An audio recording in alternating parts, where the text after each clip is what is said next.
நிறைவாழ்வு AG சபை வழங்கும் morning மன்னாவிற்கு உங்களை அன்போடு வரவேற்கிறோம். கர்த்தருடைய பரிசுத்த நாமம் மகிமைப்படுவதாக. இந்த நாளிலே உங்களை சந்திப்பதில் மிகுந்த சந்தோஷம். எனக்கு அன்பான தேர்வு பிள்ளைகளே, எல்லா மேன்மையும் இழந்து ஒன்றும் இல்லாதது போல எனக்கு இருந்த எல்லா பேரும் கெட்டு போச்சு, இப்படி நடந்து போச்சேன்னு சொல்லி ரொம்ப வருத்தத்தோடு கூட ரொம்ப வேதனையோடு கூட இருக்கீங்களா?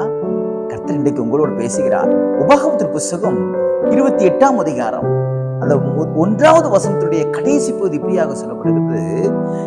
கர்த்தர் சொல்லுகிறார், பூமியில் உள்ள சகல ஜாதிகளிலும் உன்னை மேன்மையாக வைப்பார் என்று. எவ்வளவு அருமையான வார்த்தை பார்த்தீங்களா? எல்லா ஜாதிகளை பார்க்கிறேன். நான் உங்களை பார்த்து சொல்றேன், உங்க குடும்பத்துல கர்த்தர் உங்களை மேன்மையாக வைப்பார். உங்க குடும்பத்துல உங்க கூட பிறந்தவங்களுக்கு மத்தியில கர்த்தர் உங்களை மேன்மையாக வைப்பார். விசுவாசிக்கிறீங்களா? நீங்க வேலை பார்க்கிற இடத்துல எல்லாருக்கும் மத்தியிலையும் கர்த்தர் உங்களை மேன்மையாக வைப்பார்.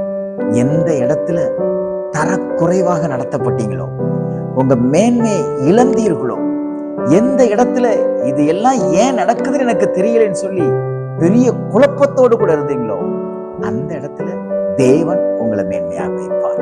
விசுவாசிக்கிறீங்களா? பாருங்க, யோசேப்புடைய வாழ்க்கையில அவனை எல்லா இடத்துலயும் இகழ்ந்தார்கள். சகோதரர்களுக்கு மத்தியில் ஒரு பெரிய இழப்பு, சகோதரர்களுக்கு மத்தியில் அவன் பேர் எல்லாம் கெட்டு போச்சு. அவனை ரொம்ப கேலி பொருளா பார்த்தாங்க. ஆனா யோசேப்போடு கூட இருந்த கர்த்தர் அவனை விடல. அவன் எங்கெல்லாம் அவன் பேரு டேமேஜ் ஆச்சோ, அவன் பேர் எங்கெல்லாம் கெட்டு போச்சோ, அவனை ரொம்ப அவமானமா பார்த்தாங்களோ, அவனை ரொம்ப தரக்குறைவா நினைச்சாங்களோ, அந்த இடத்துல கர்த்தர் அவனுடைய பேரை மேன்மைப்படுத்தினார். அதே போல எனக்கு அன்பான சகோதரனே, சகோதரியே, எந்த காரியத்தை நீங்க செஞ்சதுனால உங்க மேன்மை இழந்தீங்களோ, அந்த காரியத்திலிருந்து கர்த்தர் உங்களை எடுத்து உங்களை இன்றைக்கு மேன்மைப்படுத்துவார். இன்னைக்கு கர்த்தர் உங்களை மேன்மைப்படுத்துவார். எல்லா ஜாதிகளுக்கும் உண்டாகும். உங்க தெருவில் இருக்கிற எல்லாரை காட்டிலும் உங்களை மேன்மைப்படுத்துவார். ஆமென். உங்க கூட வேலை பார்க்கிறவங்க எல்லாரை காட்டிலும் உங்களை மேன்மைப்படுத்துவார். உங்க ஊர்ல இருக்கிற எல்லாரை காட்டிலும் கர்த்தர் உங்களை மேன்மைப்படுத்துவார். உங்க கூட படிச்சவங்க எல்லாரை காட்டிலும் உங்களை மேன்மைப்படுத்துவார். நீங்க உங்க கூட ஒர்க் பண்ற உங்க டீம்ல இருக்கிற எல்லாரை காட்டிலும் கர்த்தர் உங்களை மேன்மைப்படுத்துவார். நிச்சயமா. விசுவாசிக்கிறீங்களா?